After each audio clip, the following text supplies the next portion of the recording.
আসসালামু আলাইকুম। পৃথিবীর যে প্রান্ত থেকে দেখছেন এবং শুনছেন সবাইকে সালাম ও শুভেচ্ছা জানাচ্ছি। আসসালামু আলাইকুম। এখন বাংলাদেশে সবচেয়ে বেশি আলোচিত হচ্ছে যে 31 তারিখে কি হতে যাচ্ছে। 31 তারিখে কি সমন্বয়করা বিপ্লবী সরকার গঠন করবে, ঘোষণা দিবে শহীদ মিনারে, নাকি 31 তারিখ সেনাবাহিনী ক্ষমতা দখল করবে, সেনাবাহিনী ক্ষমতা নিবে?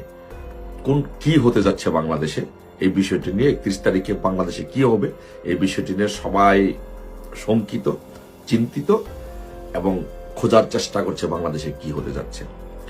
31 তারিখে দুটি জিনিস হওয়ার সম্ভাবনা আছে। যে একটি হচ্ছে যে সমন্বয়করা বিপ্লবী সরকার গঠন করতে পারে, এখান থেকে ঘোষণা দিতে পারে, অথবা যদি সমন্বয়করা যদি বিপ্লবী সরকার ঘোষণা দেয় তাহলে এই বাংলাদেশ রক্ষায় সেনাবাহিনী হয়তো ক্ষমতা দখল করতে পারে। অথবা যদি এই দুটির কিছুই যদি না হয় তাহলে হয়তোবা বাংলাদেশ অন্য রাজনৈতিক প্রেক্ষাপটের দিকে মন দেবে। বাট আপাতত 31 তারিখ যদি ওরা যে চিন্তা ভাবনা নিয়ে এগুচ্ছে, যতটুকু ইনফরমেশন আছে, যদি এরা বিপ্লবী সরকার গঠন করতে চায় তাহলে সেনাবাহিনী অবশ্যই হস্তক্ষেপ করবে এবং সেনাবাহিনী ক্ষমতা নিয়ে নিবে। কারণ ওরা বিপ্লবী সরকার গঠন করতে চায় এই কারণে যে বিপ্লবী সরকার গঠন ছাড়া এই মুহূর্তে সমন্বয়কদের সামনে, উপদেষ্টাদের সামনে আর কোনো রাস্তা নেই। কেন রাস্তা নেই? যদি নির্বাচন হয়, কারণ বাঁচতে হলে এই সমন্বয়কদের এবং উপদেষ্টাদের বাঁচতে হলে বিপ্লবী সরকার করে বাঁচতে হবে, নয়তো এই দেশ ছাড়তে হবে, দুইটার একটা। কারণ ওরা যদি এখন এই মুহূর্তে যদি নির্বাচন হয় তাহলে হয়তো আওয়ামী লীগ ক্ষমতা আসবে, নয়তো বিএনপি ক্ষমতা আসবে। আওয়ামী লীগ ক্ষমতা আসলে ওরা নিরাপদ নয়, বিএনপি ক্ষমতা আসলে ওরা নিরাপদ নয়। যেই ক্ষমতা আসে না কেন তাদের গণপিটুনিতে নিহত হওয়ার সম্ভাবনা বেশি। কারণ পৃথিবীর ইতিহাসে যদি বিপ্লবীদের, সেটা অনেক লম্বা আলোচনা, পৃথিবীর ইতিহাসে যদি বিপ্লবীদের ইতিহাস খোঁজেন তাহলে এরকমই হয়েছে। সো একইভাবে বাংলাদেশে এই জিনিসটি হতে পারে। কারণ সেনাবাহিনীর ভিতরে যে 2% উগ্রপন্থী আছে যারা চাচ্ছে যে একটি বিপ্লবী সরকার, ইসলামিক জঙ্গি বিপ্লব বা ইসলামিক বিপ্লবী সরকার গঠন হোক,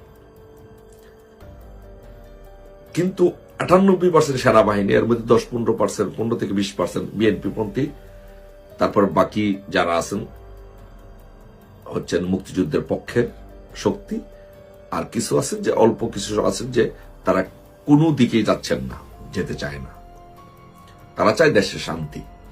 বেসিক্যালি তারা রাজনীতি এত বেশি একটা রাজনীতি পছন্দ করেন না। এখন এই 2% উগ্রপন্থী সেনাবাহিনী যদি বিপ্লবী সরকারের দিকে যায় তাহলে কিন্তু রাষ্ট্রটা ধ্বংস হয়ে যাবে। তাহলে 98% সেনাবাহিনী বিপ্লবপন্থী সহ, তাহলে তারা সিদ্ধান্ত নিবে যে এই দেশটাকে রক্ষা করতে হলে, বিপ্লবী ইসলামী বিপ্লবী সরকার গঠন থেকে রক্ষা করতে হলে তাহলে তাদেরকে ক্ষমতা নিতে হবে। তখন সেই ক্ষেত্রে এরা যদি, এই সমন্বয়করা যদি 31 তারিখে বিপ্লবী সরকার গঠন করতে চায় তাহলে সেনাবাহিনী অবশ্যই এখানে হস্তক্ষেপ করবে এবং সেনাবাহিনী ক্ষমতা নেবে। আর যদি ওরা বিপ্লবী সরকার গঠন না করে তাহলে হয়তোবা 31 তারিখে সেনাবাহিনীর ক্ষমতা নেওয়ার সম্ভাবনা নেই। এই জন্য 31 তারিখকে ঘিরে একটি রাজনৈতিক অস্থিতিশীলতা এবং রাজনৈতিক একটি হাই টেম্পার বাংলাদেশে এখন চলছে যে কি হতে যাচ্ছে 31 তারিখে। 31 তারিখে কি সেনাবাহিনী ক্ষমতা নেবে না সমন্বয়করা বিপ্লবী সরকার গঠন করবে, কোন দিকে যাচ্ছে? এই জন্য পুরো বাংলাদেশের মানুষ, পুরো দেশ ও জাতি অপেক্ষা করছে যে আসলে 31 তারিখ কোন দিকে যাচ্ছে। 31 তারিখ, তো আমরা সকলেই 31 তারিখের জন্য অপেক্ষা করছি। আমরাও শঙ্কিত যে 31 তারিখে কি হতে যাচ্ছে। বাট আমি এখানে আওয়ামী লীগের নেতৃবৃন্দকে, মুক্তিযুদ্ধের সপক্ষের শক্তিকে, সকলকে, ছাত্রলীগ, যুবলীগ সহ যারা আছেন সকলকে সতর্ক অবস্থায় থাকার জন্য অনুরোধ করব। 31 তারিখে সারা বাংলাদেশে একটা সতর্ক অবস্থার মধ্যে থাকবেন। যদি বিপ্লবী সরকার গঠন হয় তাহলে সেনাবাহিনী অবশ্যই হস্তক্ষেপ করবে এবং সেনাবাহিনী ক্ষমতা নেবে। সেনাবাহিনী ক্ষমতা নেওয়ার সাথে সাথে ধরে নিতে হবে যে আমাদের একটি প্রাথমিক বিজয় হয়েছে। প্রাথমিক বিজয় হলে সাথে সাথে এদেরকে, এই সমন্বয়কদেরকে সবাইকে গ্রেপ্তার করা হবে, অ্যারেস্ট করা হবে, উপদেষ্টাদেরকে অ্যারেস্ট করা হবে।